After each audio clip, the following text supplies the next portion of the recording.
আমাদের self help group, এটা কি নতুন আরম্ভ হয়েছে নাকি বিজেপি সরকার আসার পর?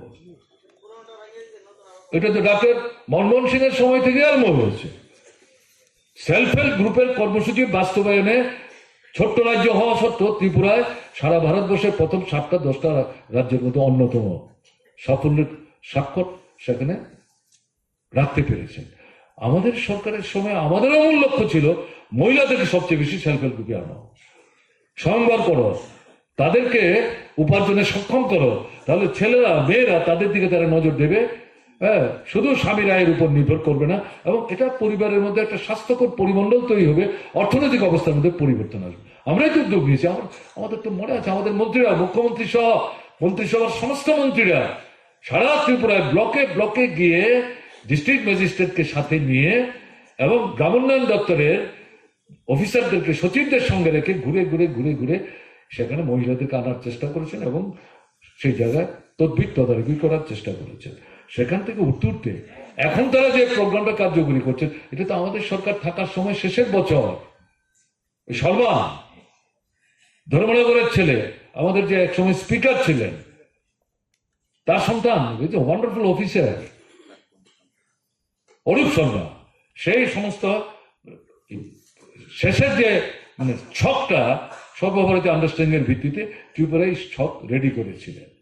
এখন যাই হোক, সরকার তো মানুষ আসতে দেয়নি, বামফ্রন্টকে তারা এসছে, ভালো তারা করুক, কিন্তু এখন কি দেখছি আমরা, এটাকে ভিত্তি করে এরা মহিলাদেরকে রাজনীতিগতভাবে তাদের যে মতাদর্শগত অবস্থান সেটাকে মাথায় রেখে প্রভাবিত করে ভোটের দিকে টানবার চেষ্টা করছে। বামফ্রন্ট সরকারের সময় মহিলাদেরকে যেভাবে এই সেলফ হেল্প গ্রুপের মধ্যে আনার চেষ্টা হয়েছে, সেখানে তো মহিলাদের নিয়ে কাজকর্ম করতে গিয়ে কোথাও বামফ্রন্ট সরকার তো রাজনীতির কথা তাদের মধ্যে নিয়ে যাওয়ার চেষ্টা করতো না।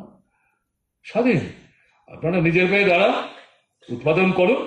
সরস মেলা সেই সময় শুরু হয়েছিল, বাজারে জিনিস বিক্রি করতে যান, মানুষকে আকৃষ্ট করুন, তারা কিনবে, তাতে আপনার রোজগার হবে, ঋণ যেটা নিলেন সেটা পরিশোধ করবেন, আপনার অবস্থার পরিবর্তন হবে। আপনি তা আপনার অভিজ্ঞতার মধ্য দিয়ে রাজনৈতিক লড়াই যখন আসবে তখন আপনি কি অবস্থান নেবেন আপনি ঠিক করবেন।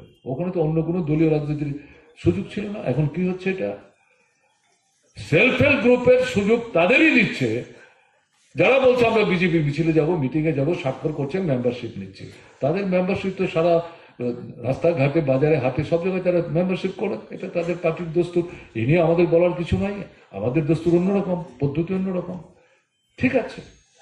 এখন এই জায়গায় দাঁড়িয়ে আমাদের যে মানে মায়েরা বোনেরা, তাদের যে সংগঠন গণতান্ত্রিক নারী সমিতি, এটা তো আমাদের তফসিলি সমানের মধ্যে যে যারা মেম্বার, তাদের মধ্যে মা বোনরা আছেন, তারাও তার মেম্বার। এটা একটা উদাসীন দৃষ্টিভঙ্গি লক্ষ্য করা যাচ্ছে। প্রথম থেকে আমরা যেটা লক্ষ্য করেছি, না না সেলফ হেল্প গ্রুপ তো আমাদের সময় ছিল, তারা যারা আছেন আসবেন, কাজ করবেন, সুযোগ নেবেন, আয় উপার্জন বাড়বে, এটার মধ্যে আমাদের অতিরিক্ত করার কি আছে। কিন্তু তারা লক্ষ্য রাখছেন না এটা ভালো অংশের মহিলা এই সেলফ হেল্প গ্রুপের সুযোগ পাচ্ছে না রাজনৈতিক কারণে। দ্বিতীয়ত, যে টাকাটা পাচ্ছেন এই টাকা দিয়ে প্রকল্প যেটা কার্যকরী করছেন সেটা হচ্ছে না, তাকে ঋণ নিতে হচ্ছে, যেটা উল্লেখ করছিল, এই ঋণ নিতে হচ্ছে উচ্চ হার সুদে। এখন পিঠের মেরুদণ্ড ভেঙে যাওয়ার মতো অবস্থা। বসে থাকবেন?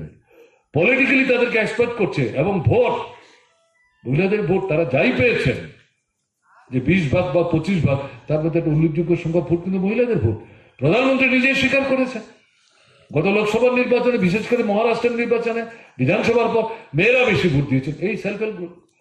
তো আমরা যদি বসে থাকি তারা তো বিভ্রান্তি করবে, যাবেন না তাদের মধ্যে।